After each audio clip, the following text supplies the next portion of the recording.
Hello everyone, welcome back to my channel Y mathematics. तो आज हमारा जो टॉपिक रहने वाला है वो रहने वाला है क्लास 10 का चैप्टर नंबर 2 पॉलिनोमियल्स। और उसमें जो टॉपिक रहने वाला है हम लोग अपने दो बड़े टॉपिक कवर करके चलेंगे जो इस साल क्लास 10 के सिलेबस में है। दो ही टॉपिक है और दोनों एक ही क्लास में खत्म हो जाएंगे। तो टॉपिक कौन से है पहले एक बार वो बता देता हूँ। पहला टॉपिक है finding of zeros using factorisation method also called splitting middle term method and forming a quadratic polynomial when sum and product of zeros are given। हमारे को इक्वेशन के सम भी गिवन होंगे, प्रोडक्ट भी गिवन होगा, जीरोस का सम और जीरोस का प्रोडक्ट भी गिवन होगा। हमें उसकी हेल्प से क्वाड्रेटिक पॉलिनोमियल फॉर्म करना है और एक में हमें जीरोस को फाइंड करना है। तो वीडियो को एंड तक पूरा देखना, पूरा चैप्टर क्लियर हो जाएगा। क्लियर है बेटा? तो स्टार्ट करते हैं टाइम वेस्ट किए बिना फिर। हाँ जी, तो चैप्टर नंबर 2 पॉलिनोमियल्स। तो हमारे पास सिलेबस में क्या है हमारा? Quadratic polynomial. क्वाड्रेटिक पॉलिनोमियल, हाँ जी बेटा। तो क्वाड्रेटिक पॉलिनोमियल के लिए स्टैंडर्ड फॉर्म क्या होती है हमारे पास? स्टैंडर्ड फॉर्म, पहले मैं डिफाइन इसके लिए क्वाड्रेटिक पॉलिनोमियल फॉर्म क्या होता है। देखो बेटा, equation in which maximum power of variable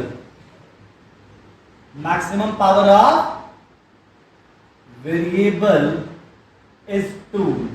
equation में अगर वेरिएबल की मैक्सिमम पावर 2 है तो उस इक्वेशन को हम क्वाड्रेटिक पॉलिनोमियल या क्वाड्रेटिक इक्वेशन बोल देंगे। तो स्टैंडर्ड फॉर्म क्या है बेटा? Standard form ax square plus bx plus c equals to 0। अब बेटा जब हमें इक्वेशन को सॉल्व करना है तो कैसे करेंगे? स्टेप्स हैं इसके अंदर। स्टेप 1, सबसे पहले क्या करेंगे? Multiply coefficient of x square and constant term. तो कोएफिशिएंट ऑफ x स्क्वायर है a, कांस्टेंट टर्म है c। तो पहले इन दोनों को करेंगे multiply, a into c। a into c must be equals to the p into q। ये p q क्या है? b को ऐसे दो नंबरों में तोड़ देना कि प्लस करो या फिर अगर माइनस बी करो तो इक्वल्स टू बी आ जाए, लेकिन मल्टीप्लाई करने पे उन नंबर्स का प्रोडक्ट a इंटू सी के इक्वल आ जाए। सिर्फ इतना सा हमें याद रखना अपने स्टेप 1 में, ठीक है जी। फिर स्टेप 2 में making pair of splitted equation. जिस इक्वेशन को हमने स्प्लिट किया है उसके पेयर बनाएंगे, दो दो को अलग अलग निकालना है, फिर कॉमन एलिमेंट निकालते हुए हमारा फैक्टराइजेशन हो जाएगा।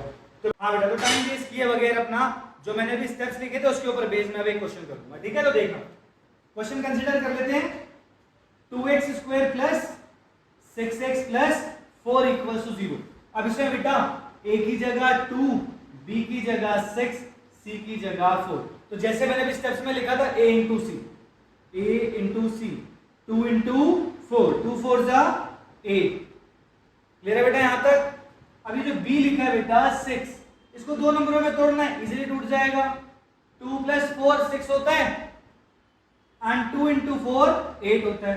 तो जो मैंने बोला था a इंटू सी का product must be equal to p into q। तो यहां तक क्या क्लियर हो गया बेटा? अब देखो, अब आप लोग मिडिल टर्म स्प्लिट कर रहे हो, इसी इक्वेशन को दोबारा उठा रहा हूं, ये देखिए यहां 2x स्क्वायर को पहले लिख लो, लास्ट में 4 को एज इट इज लिख लो। ये मिडिल टर्म था ना, इसे स्प्लिट किया हमने कैसे? 2x प्लस 4x वाले वे में। अब बेटा जैसे मैंने बोला था स्प्लिटेड इक्वेशन के पेयर बनाने, एक ये पेयर बन गया और एक ये पेयर बन गया। पहले वाले पेयर में आपको दिख रहा होगा 2 कॉमन है दोनों में, ले लिया, x भी दोनों में लिखा है, कॉमन निकाल लिया। यहाँ पे बेटा एक 2 आ गया और एक x आ गया, एक x अभी भी हमारा बच गया।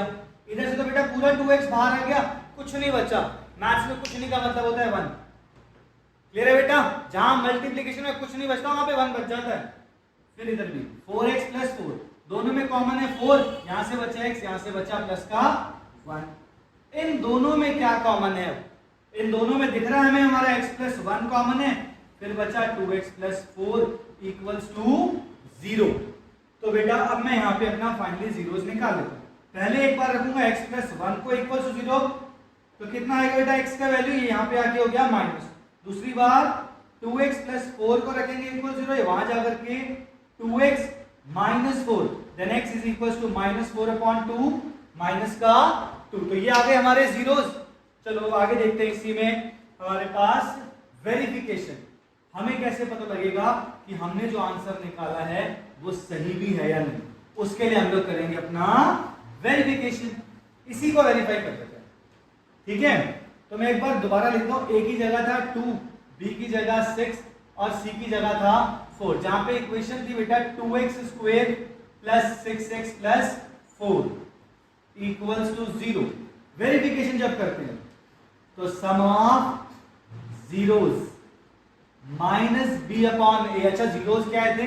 अल्फा की जगह पे आप लोगों का क्या आया था बेटा हमारे पास -1, और बीटा की जगह पे आया था माइनस का 2। तो sum of zeros alpha plus beta -1 plus -2 minus B की जगह बेटा 6, ए की जगह 2। -1 -2 माइनस माइनस होता तो प्लस है, लेकिन साइन माइनस का ही रहता है। 2 6 3 6, तो ये आ गया -3। सम वेरीफाइड। अब प्रोडक्ट को करते हैं verify. Product of zeros c upon a, इधर साइड में कर देता हूं, -1 इंटू में यहां पहले अल्फा इंटू बीटा लिख देंगे equal to c upon a। -1 into -2, c की जगह क्या गिवन है हमारे को 4, a की जगह 2, 2 1 जा 2। मल्टीप्लाई केस में माइनस माइनस प्लस होता है, लिखेंगे भी प्लस ही। 4 को 2 से डिवाइड किया 2 आ गया, 2 इक्वल टू 2, और यहाँ पे -3 और -3 दोनों साइड बराबर थी, तो हमारा आंसर बिल्कुल ठीक है, क्योंकि वेरीफाई भी हो गया हमारा। सम ऑफ जीरोस भी और प्रोडक्ट ऑफ जीरोस भी। कॉन्सेप्ट क्लियर हो गया बेटा? तो इसी कॉन्सेप्ट के और बेस हमारे बहुत सारे क्वेश्चंस हैं जो आपके पेपर में भी आने हैं। तो अब मैं आगे टाइम वेस्ट किए बिना अगले टॉपिक पे आ जाता हूं। Finding a quadratic polynomial when sum of zeros and product of zeros are given. तो सबसे इजी टॉपिक है क्लास 10th की पूरी बुक में, इस चैप्टर के अंदर। कौन सा? Forming a quadratic polynomial when sum and product of zeros are given. जब सम भी गिवन हो और प्रोडक्ट भी गिवन हो तो फॉर्मूला लगाना भी है छोटा सा, एक्स स्क्वायर माइनस ब्रैकेट में sum of zeros x plus product of zeros equals to 0।